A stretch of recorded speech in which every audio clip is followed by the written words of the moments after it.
محمد نام آیت نمبر 2 کے فقرے وآمنوا بما نزل علی محمد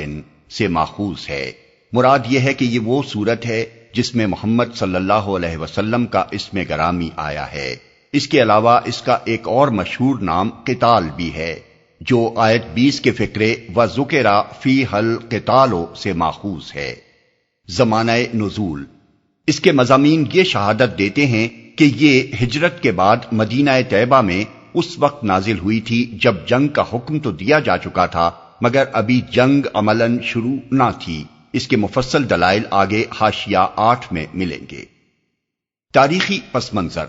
جس زمانے میں یہ سورت نازل ہوئی ہے اس وقت صورتحال یہ تھی کہ مکہ معظمہ میں خاص طور پر اور عرب کی سرزمین میں بالعموم ہر جگہ مسلمانوں کو ظلم و ستم کا نشانہ بنایا جا رہا تھا اور ان پر عرصہ حیات تنگ کر دیا گیا تھا۔ مسلمان ہر طرف سے سمٹ کر مدینہ طیبہ کے دارالامان میں جمع ہو گئے تھے مگر کفار قریش یہاں بھی ان کو چین سے بیٹھنے دینے کے لیے تیار نہ تھے۔ مدینے کی چھوٹی سی بستی ہر طرف سے کفار کے نرغے میں گھری ہوئی تھی اور وہ اسے مٹا دینے پر تلے ہوئے تھے۔ مسلمانوں کے لیے اس حالت میں دو ہی چارہ کار باقی رہ گئے تھے، یا تو وہ دین حق کی دعوت و تبلیغ ہی سے نہیں بلکہ اس کی پیروی تک سے دستبردار ہو کر جاہلیت کے آگے سپر ڈال دیں، یا پھر مرنے مارنے کے لیے اٹھ کھڑے ہوں اور سر دھڑ کی بازی لگا کر ہمیشہ کے لیے اس امر کا فیصلہ کر دیں کہ عرب کی سرزمین میں اسلام کو رہنا ہے یا جاہلیت کو۔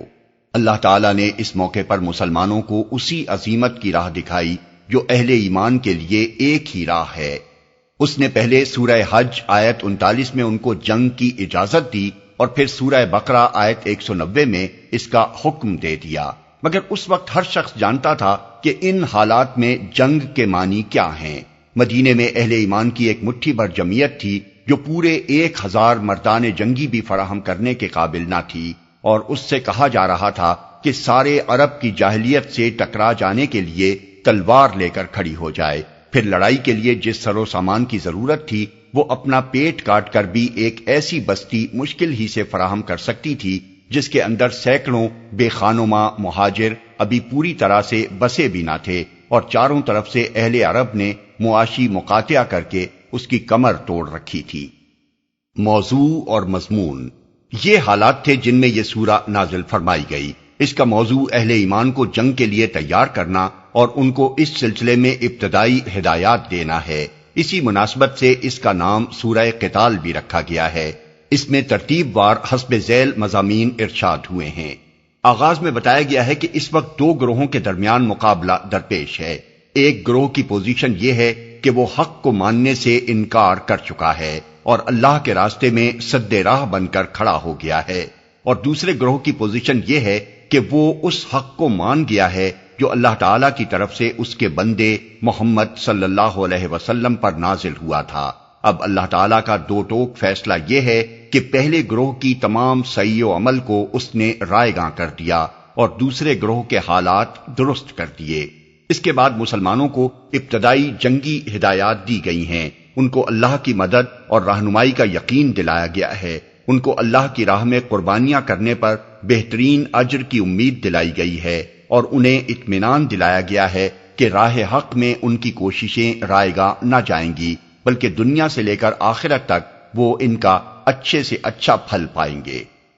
پھر کفار کے متعلق بتایا گیا ہے کہ وہ اللہ کی تائید اور رہنمائی سے محروم ہیں، ان کی کوئی تدبیر اہل ایمان کے مقابلے میں کارگر نہ ہوگی، اور وہ دنیا میں بھی اور آخرت میں بھی بہت برا انجام دیکھیں گے۔ انہوں نے اللہ کے نبی کو مکہ سے نکال کر یہ سمجھا کہ انہیں بڑی کامیابی نصیب ہوئی ہے، حالانکہ دراصل یہ کام کر کے انہوں نے اپنی تباہی کو خود اپنے اوپر دعوت دے دی۔ اس کے بعد منافقین کی طرف روئے سخن پھرتا ہے جو جنگ کا حکم آنے سے پہلے تو بڑے مسلمان بنے پھرتے تھے مگر یہ حکم آ جانے کے بعد ان کے ہوش اڑ گئے تھے اور وہ اپنی عافیت کی فکر میں کفار سے ساز باز کرنے لگے تھے تاکہ اپنے آپ کو جنگ کے خطرات سے بچا لیں۔ ان کو صاف صاف خبردار کیا گیا ہے کہ اللہ اور اس کے دین کے معاملے میں منافقت اختیار کرنے والوں کا کوئی عمل بھی اللہ کے ہاں مقبول نہیں ہے۔ یہاں تو بنیادی سوال جس پر تمام مدعیان ایمان کی آزمائش ہو رہی ہے یہ ہے کہ آدمی حق کے ساتھ ہے یا باطل کے ساتھ،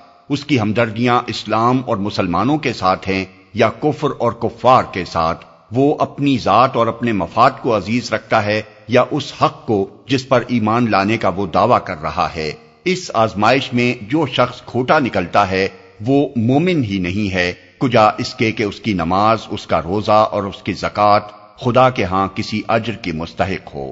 پھر مسلمانوں کو تلقین کی گئی ہے کہ وہ اپنی قلت تعداد اور بے سر و سامانی اور کفار کی کثرت اور ان کے سر و سامان کی فراوانی دیکھ کر ہمت نہ ہاریں، ان کے آگے صلح کی پیشکش کر کے کمزوری کا اظہار نہ کریں، جس سے ان کی جرأتیں اسلام اور مسلمانوں کے مقابلے میں اور زیادہ بڑھ جائیں، بلکہ اللہ کے بھروسے پر اٹھیں اور کفر کے اس پہاڑ سے ٹکرا جائیں۔ اللہ مسلمانوں کے ساتھ ہے، وہی غالب رہیں گے اور یہ پہاڑ ان سے ٹکرا کر پاش پاش ہو جائے گا۔ آخر میں مسلمانوں کو انفاق فی سبیل اللہ کی دعوت دی گئی ہے۔ اگرچہ اس وقت مسلمانوں کی معاشی حالت بہت پتلی تھی، مگر سامنے مسئلہ یہ درپیش تھا کہ عرب میں اسلام اور مسلمانوں کو زندہ رہنا ہے یا نہیں۔ اس مسئلے کی اہمیت و نزاکت کا تقاضا یہ تھا کہ مسلمان اپنے آپ کو اور اپنے دین کو کفر کے غلبے سے بچانے اور اللہ کے دین کو غالب کرنے کے لیے اپنی جانیں بھی لڑائیں اور جنگی تیاری میں اپنے مالی وسائل بھی پوری امکانی حد تک کھپا دیں۔ اس لیے مسلمانوں سے فرمایا گیا کہ اس وقت جو شخص بھی بخل سے کام لے گا وہ دراصل اللہ کا کچھ نہ بگاڑے گا بلکہ خود اپنے آپ ہی کو ہلاکت کے خطرے میں ڈال لے گا۔ اللہ تو انسانوں کا محتاج نہیں ہے، اس کے دین کی خاطر قربانیاں دینے سے ایک گروہ اگر جی چرائے گا تو اللہ اسے ہٹا کر دوسرا گروہ اس کی جگہ لے آئے گا۔